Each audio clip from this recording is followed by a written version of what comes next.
welcome to The Explainer. Okay, I want you to imagine something. It's 2 days before Christmas. There's this buzz in the air, right? Well, for three families in Fort Worth, Texas, about 50 years ago, that excitement just vanished. It turned into this lifelong nightmare. Today, we're going to break down one of the most haunting cold cases out there, the story of the Fort Worth missing trio. So let's really set the scene here. The date is December 23rd, 1974.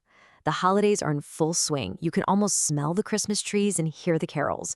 Everyone is just counting down the minutes. And in Fort Worth, Texas, the Seminary South Shopping Center is just packed with people doing their last-minute shopping. And right in the middle of all that chaos, you've got three girls heading out for what should have been a really fun afternoon. Just picking out presents. But somewhere between leaving the house and heading home, they were gone. They just disappeared. And that's the story we're diving into. How three girls could vanish in plain sight, kicking off a mystery that people are still trying to solve 50 years later. So who were these girls exactly? Let's take a minute to get to know the Fort Worth trio, these three girls whose lives all crossed on this one terrible day. And what's really interesting here is the dynamic. I mean, you have Rachel, 17 years old, a newlywed, kind of the responsible one. Then there's 14-year-old Renee, who is just so excited about life and a new promise ring from her boyfriend. And then there's little Julie, just 9 years old, who basically begged to go with them at the last minute because, she didn't want to miss out. Just this unlikely little group thrown together by fate. When you look at the official reports, they become so real. These aren't just names on a case file. They were real people with these little details that later became so important. Like Rachel, she had a chipped front tooth. Or Renee, who was wearing a very specific Sweet Honesty sweatshirt. Details like that became absolutely iconic to this case. And here's the truly terrifying part. This whole thing, this entire mystery, it unfolds in an incredibly short amount of time. We're talking about just a few hours. The difference between a totally normal day and a tragedy that would last a lifetime.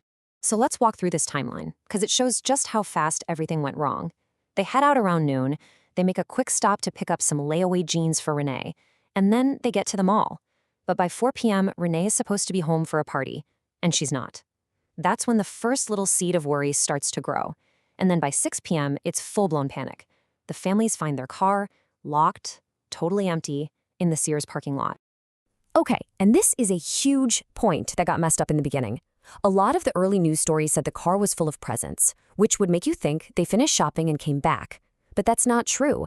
The only things in that car were the jeans Renee had on layaway and one gift they brought from home. It's a really chilling detail, right? It suggests they might have never even made it back to the car after they started shopping. Now, just as the families are starting to really panic, something happens that completely throws the entire investigation off course. The very next morning, a letter shows up. And this became the central question that would just haunt this case for years and years. Was this letter really from Rachel, saying she ran away? Or was it something much, much darker, a forgery designed to deceive everyone? So here's what the letter said. Rachel's husband, Tommy, he finds this in the mailbox on Christmas Eve morning. And at first glance, you'd think, okay, case closed, they ran away. But the more you look at it, the more the whole story just completely falls apart. I mean, right off the bat, so many red flags. The letter was addressed to Thomas, but Rachel never called her husband that. It was always Tommy. And on the envelope, her own name, Rachel, looked like it was misspelled and then fixed. Then you have the weird stuff, like the envelope being in pencil, but the letter inside is in ink, the paper's folded all weird. It all just screams that something is very, very wrong. But here's the thing. Despite all those obvious red flags, the police bought it. They thought it was a runaway case.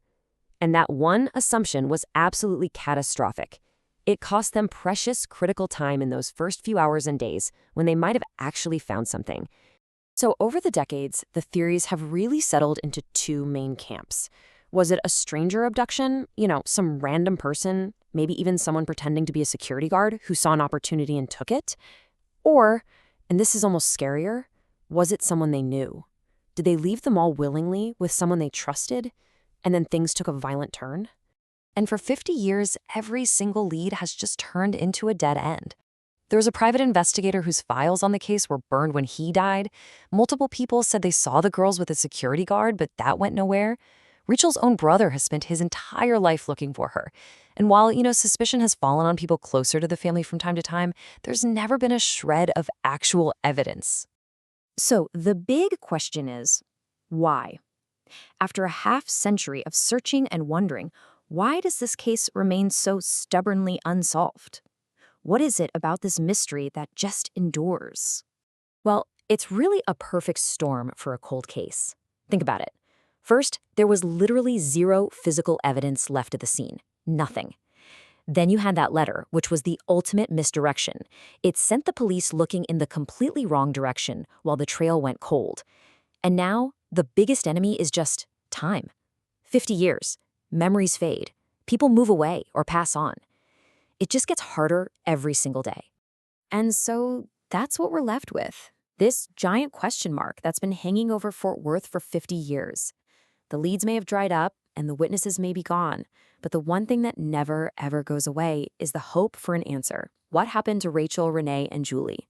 For their families, and really for everyone who hears their story, that search for the truth is still very much alive.